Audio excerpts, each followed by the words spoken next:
Welcome to the Bitcoin Macro War Room, where we jack into the market mainframe and derug the narrative. Plug into the pipes, M2, DXY, inflation, momentum, fresh prints, CPI, ISM, payrolls, rates, truth by facts, not vibes.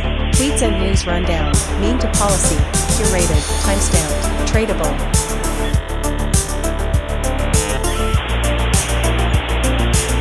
Welcome, you've got mail. Copium not included.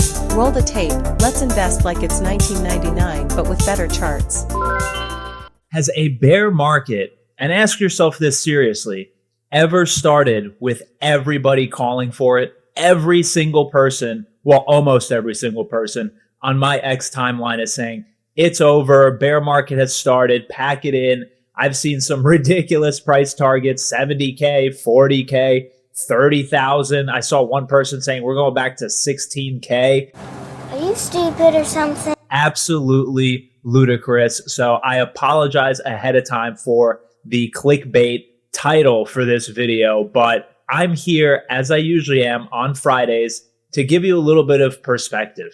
First of all, Bitcoin had what, a -5, 6 something percent move, and everybody has completely lost their minds over this. I don't subscribe to any of it. I spent the last 2 nights just taking a look at all the stuff that's a part of my thesis and asking myself, where are all these people getting their conviction from? And I'll tell you what, it's rented. People are just renting their conviction from others. And I've been a victim of this before. Earlier in my sort of quote unquote trading career, I would just find a few accounts that I thought sounded smart, posted good charts, and just follow whatever they're doing. And I think that's the problem today. A lot of people are not doing their own research, do not have their own thesis, and are just following the herd. And if you're doing that, you're going to have a bad time. Do me a favor, please. Get out of here.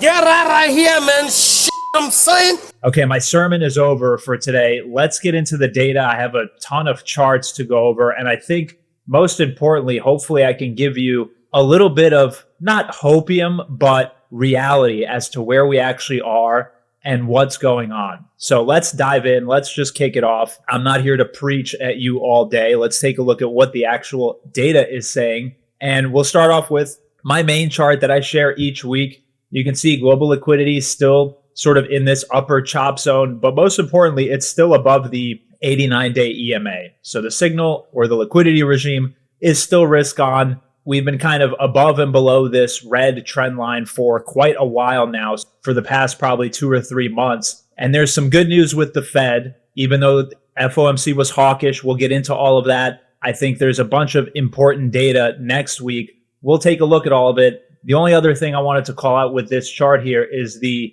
regime indicator is now at the bottom of this channel again. And historically, I mean, since 2024, every time it's hit the bottom of this channel, it's reversed. Will it continue that pattern? We'll see. But to be quite honest with you, nothing has really changed in the liquidity or the regime sense. You can see pretty much almost all these indicators are still green overall, which is good. The only 2 red ones are the net liquidity delta and the Meyer acceleration. The DMARC indicators on this chart have been actually performing really well, so I'm really happy with that. Nice job, team. Let's take a look at some of the shorter term charts really quick. So this is what everyone's freaking out over. Literally this move from 110 to what was the bottom here? 105 or something. Whatever. This is like just another Tuesday in crypto land. Hell, send it to 100,000 one last time. I don't care. My bags are packed to Valhalla and not towards we're in a bear market. It's over. So regardless, short term still negative. You can see the bands are still red. So we would have to reclaim sort of 110, 111,000 to really push this bullish again. For the Elliott wave stuff that I have been sharing, you can see the original count was still with 101.3 thousand C wave target. At this point, with us chopping here, is it still a possibility? Perhaps. But I think if we do hold these lows, then we're forming a base and we'll be going higher. But we'll see how the short term plays out. It being Halloween today and November starting tomorrow, I think there's a lot of positives on the horizon. So have some other charts to share for you this week. And I think the first one, which is something that was really stark to me and something that I've looked at kind of every couple of weeks is how are US tech stocks performing against Bitcoin. You can see they've been highly correlated since the beginning of the year. I mean, almost tick for tick, with a couple of divergences that I've pointed out here with these green boxes. And we are currently in the largest divergence so far. You can see Nasdaq has absolutely ripped while Bitcoin is kind of floundering around. So will this gap resolve itself, and how? That remains to be seen, but I think it's important to watch. For the last chart here, and maybe a little bit of hoping for you, this indicator on the bottom is a global liquidity composite. Wow! Beautiful! So you can see generally as global liquidity turns up and is on its way up, Bitcoin outperforms, right? Bitcoin is highly sensitive to liquidity. It is driven by liquidity, and that has not changed. This cycle has been sort of strange in terms of we've had ups, we've had downs, we've had ups. We finally have broken past the midline here. And you might say this is a little concerning that it's rolling over, but it can do that for months and still stay in the top zone, which is where you want it. And it has done that before here. You can see in the 2017 cycle, it just broke into this top zone in October because this indicator on the bottom is offset. So it leads what Bitcoin price should be doing. And so for me, still very bullish in terms of the liquidity picture. And we'll talk about that in just a second, because let's take a look at the data for this week. Now, while there wasn't a lot released here, I think there was the big event which happened this week, which was the FOMC, right? So Powell said some sort of hawkish things, depending on how you interpret it. I think the main hawkish narrative was around that December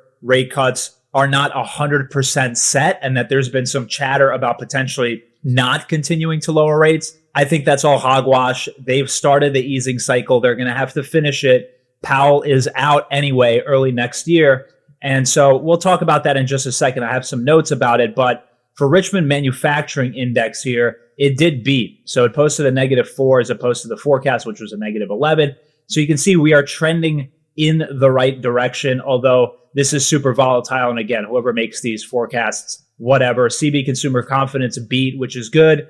Pending home sales were down, which is also good because that means they will have to inject liquidity. Housing market has been in a slump for quite a while. And that is one of the things that not just the Fed, but the government looks at in terms of US related liquidity. So funds rate down to 4%. And we are going to take a look at the rate cuts before I get into my notes. So let's take a look at that really quick, because this did move, obviously, after Powell's speech. And originally, I think when we looked at this last week, it was like a 95% or 90% shoe-in that they're going to cut. And now the odds have shifted to 37%. So basically a 60-40. But I think the important takeaway here is that there's still more than a 50% chance that they're going to cut. And I think as more numbers come out, with the government obviously being shut down and some of the data not being released, once that shifts and they start pushing the data out again, the Fed is not going to have any choice but to continue cutting. I will be very surprised if in December they don't cut. Obviously, we'll see week over week how this changes. Those are the current numbers. And obviously for Jan, this has shifted as well. So 54% for a single cut if they don't cut in December, and then a 20% shot that they're going to do a second cut. We'll kind of see how this all plays out in the next coming months, but you can see via the probabilities that this has shifted to sort of a 3% Fed basis for 2026 and beyond. Okay, with the federal numbers, interest rate crap out of the way, let's talk about some of my notes. And I'll try and make this quick because I don't want to spend too much time on this, but I've had these notes for the last 3 weeks. I wrote this 3 weeks ago, and I wrote, I think Q4 might actually surprise people. It might be weaker than people expect. Everyone is expecting a hyper bullish Q4, and Bitcoin tends to do what people least expect. Stock market is at all-time highs and super stretched. Numerous indicators are stretched. And I think this has played out. Everyone talked about October, all this other stuff. Now we're basically almost in November, and people are capitulating, selling their bags, saying they're never going to touch crypto again. And believe me, I get it. This year has been kind of garbage in terms of price action. We had these prices a year ago at the end of 2024. So I totally understand if you've been in Bitcoin this entire time and have not been in stocks, seeing stocks rally to the point where they are now and Bitcoin kind of flounder around, it's frustrating. I'm totally with you on that, and I understand, but I think the best is still yet to come for Bitcoin, and it's going to be when people least expect it. So let's talk about some of the stuff Powell said really quick during the FOMC meeting, and I'll just read this out because I don't have a better way of explaining it than ChatGPT can dumb it down, because again, all this financial jargon, they make it super complicated so that normies don't understand it. So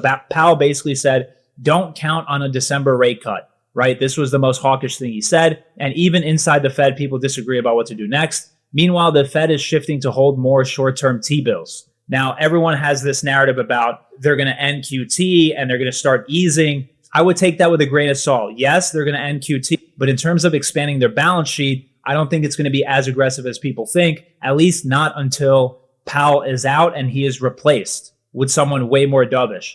So that sounds like it should tighten markets because bills are the best collateral and taking them away could cause shortages. But the Fed has two pressure release valves. First, the SRF, the standing repo facility, that lets banks swap their treasuries for cash any day at a known rate so they don't panic hoard cash or bills. Second, the securities lending facility, the SLF, lets dealers borrow specific treasuries from the Fed overnight if they're in a pinch. So even if the Fed is holding more bills, the market can still borrow them to settle trades. Together, the SRF, which is easy cash on demand, plus the SLF, specific bonds on demand, keep the plumbing flowing and prevent funding stress, even with a more bill-heavy Fed balance sheet. The TLDR here is that no guaranteed cut. The Fed is kind of split, but its repo and securities lending toolkit makes a bill-heavy balance sheet less scary for funding markets. What? And I think the main reason why for the US and the Fed net liquidity has been stagnated and muted is due to two things: the government shutdown and them not being able to drop the TGA. The Treasury General Account has been rebuilt. You can see this is the super zoomed out version, but if we zoom into 5 years, it's been rebuilt to almost, I guess that would be 1 trillion or 1,000 billion. Yeah, 1 trillion, almost $1 trillion. That is not bullish liquidity wise. You want to see the TGA being spent down, and I'll explain really quick again what this is. We did some of this last week, but think of the TGA as the Treasury's checking account at the Fed, like a reservoir. When it's high, the Treasury has already pulled cash out of the banking system by issuing bills and notes and parking the proceeds at their checking account, which drains reserves and liquidity. When the government reopens and spends that TGA down, which is about $1 trillion, those payments flow to households, companies' bank accounts, and bank receives reserves back, which is net liquidity positive. There's two caveats. If the Treasury issues new bills at the same time to keep the TGA elevated, the issuance can offset the liquidity add. Two, some of the cash may come out of the Fed's RRP first, which still eases funding but shows up as RRP down more than reserves up. The net they spend down is the liquidity tailwind unless offset by fresh issuance to rebuild the TGA. So really quickly, TGA going down, bullish. Liquidity added, great. The repo is completely already at zero. You can see here, this is the zoomed out version. If you go to 5 years, or I guess we can go to a year, it's at the bottom. It's like at zero, basically. So once the TGA gets spent down, that's liquidity positive. Then once the Fed starts adding to their balance sheet, meaning buying assets and liabilities, that'll be super bullish liquidity-wise, but it'll be a slow drip until Powell is out and they replace him. Okay, we got that all, right? Good. Okay, let's go into the actual system, the playbook, maybe what you're here for. I hope this at least made some sense in terms of the U.S. liquidity picture. China, again, I've said this for the last 2 weeks, China has been the main driver in terms of expanding its balance sheet, injecting M2. They have been driving this sort of slow, steady bid for Bitcoin that we've seen for the past 2 or 3 years. Now it's the US's turn, right? We'll see if that actually comes to fruition. I think Powell is, again, he's late. He's looking at lagging data, and they're going to be behind the curve as they usually are. So regardless, let's take a look at the system. Again, only a few minor changes here. These went from 1 to 0.5 because of how they're trending. These are still both at zero in terms of the on-chain. The most important thing here, all the stuff in gold, all the institutional research I pay for, still bullish. I repeat, still bullish. So institutional paid macro research is still bullish. Meanwhile, X and everybody on all of my timelines has basically packed their bags, sold all their coins. Good. Let sentiment get driven into the ground. That is what we need for the next leg up. It's going to catch everybody off sides. My cycle peak estimate has not changed. End of Q2 2026, we're still 76% risk on. I mentioned this a couple of weeks ago, but whenever this gauge gets to anywhere between 70 or 65 to 75, usually a good place to add to your bags if you have some cash on the side. So regardless, system is still risk on, still bullish. Bitcoin versus dollar. And I think that's actually another thing that I should mention really quick. And we can take a look at my thesis chart here, but ISM still below 50. Really important. We have the ISM print coming out next week, hopefully. So that'll be very, very important. If we finally can break out above 50, that would be a huge green flag. I think the issue here, and it's hard to see really on this chart, but the DXY has sort of bounced, right? This is inverse. So this is the dollar inverse. So you want to see this go up and stay up. The dollar has kind of gained some strength recently. That has not helped Bitcoin in terms of a tailwind. When the dollar strengthens, Bitcoin is usually seeing some pressure, selling pressure. So regardless, dollar stuff, whatever, the actual signal here is still bullish. MVRV is still risk off, bearish. Short-term holders, again, this entire cycle, when we've been under short-term holders realized price, that has been generally a great place to add. We are there again. This is risk off currently. It signaled really quick for like a day when we were above 114, and then it went back off. For the bull bear trend, this is still bullish but decreasing. So I think, if we do hit this 365-day MA, that would be, and bounce, that would be another bullish sign. In terms of the on-chain, like old dashboard that we used to look at, there was nothing really interesting here. What I did want to point out was, I know I mentioned this Bitcoin macro heat phase last week where we hit the green. We've bounced off since then, but have come back down, right? So we might be seeing something like this, which is what we saw in March and April, where we might stay down here for a couple of weeks before we start ripping again. So that's something I'm keeping an eye on. And the only other thing I wanted to call out here was short-term holder, long-term holder, net position change. Long-term holders are still selling, and short-term holders have actually increased their buys. So not a great sign yet. We might still have to do some chop, but we'll see how that plays out. Again, I think my theory here has sort of shifted. Generally, long-term holders are smart money and are sort of buying the proper dips, quote unquote. But I think a lot of people are still scarred or hanging on to this 4-year cycle thesis where X days have gone by. And I just think that is going to be broken. But it's still a sentiment driver for a lot of these people. And especially for OGs and whales. I mean, imagine you mined 1,000 Bitcoin 10 years ago, or you bought at, $100. You're now at 100K, and we've been at 100K for 60, 70, 80, 90 days, something like that. Of course, you're going to take profits. How much more risk do you want to take? Would you really want to risk going back down to 50 when you can just sell everything at above 100K and move on with your life, do whatever you want to do? The risk to reward for OGs and sort of these mega whales is not high. My cycle peak estimates are anywhere between 150 to 200. So would you really want to risk, your bags at 100K just for another 50, 60, 70, 80,000?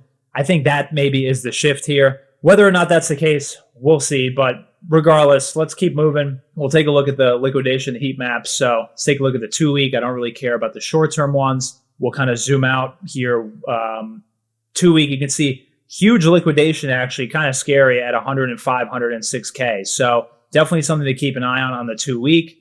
For 1 month, let's zoom out a little bit, see what we got. 1 month, same thing. I mean, a lot of liquidations towards the upside. And of course, you have this fair value gap, no man's land zone here after the liquidation event. So that's still something of interest to me. And then for the 3 month, if we zoom out even more, let's see what this looks like. Again, yeah, kind of even. I would say still stacked to the upside, but we do have liquidations going as low as 102K here. So for the bottom, that's pretty much it for the heat maps. And let's get into the tweets this week. And there's a lot of them, so I might as well just start it right up. So Chris Tipper here, great account. This Ansley Wealth or whatever that they publish, really, really good macro research. I don't always agree with everything that they put together, but it is really good. So anyway, financing debt via currency debasement persists amid liquidity boosts from Asian injections, which is what I've been harping on for the past 4 weeks, and rising U.S. collateral, countering Fed tightening and dollar strength,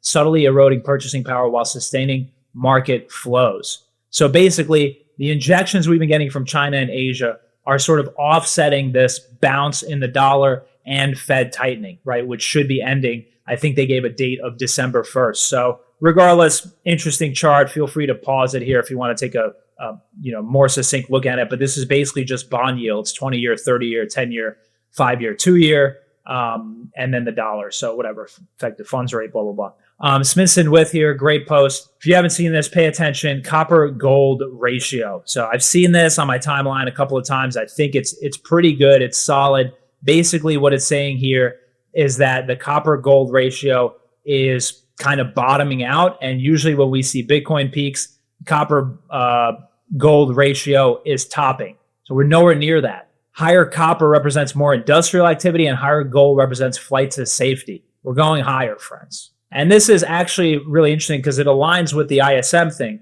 If ISM is still below 50, industrial activity is tied to copper. As ISM starts picking up, business cycle starts picking up, copper starts outperforming. Gold has already peaked. I made a whole video about this. You can go check it out if you want. But whatever. Anyway, really, really interesting chart. And you can see it here. This is the ratio, right? Yeah, that's the ratio. And we are in the depths, the bottom depths of it. So some bullish hopium for you if you haven't had enough of that just yet.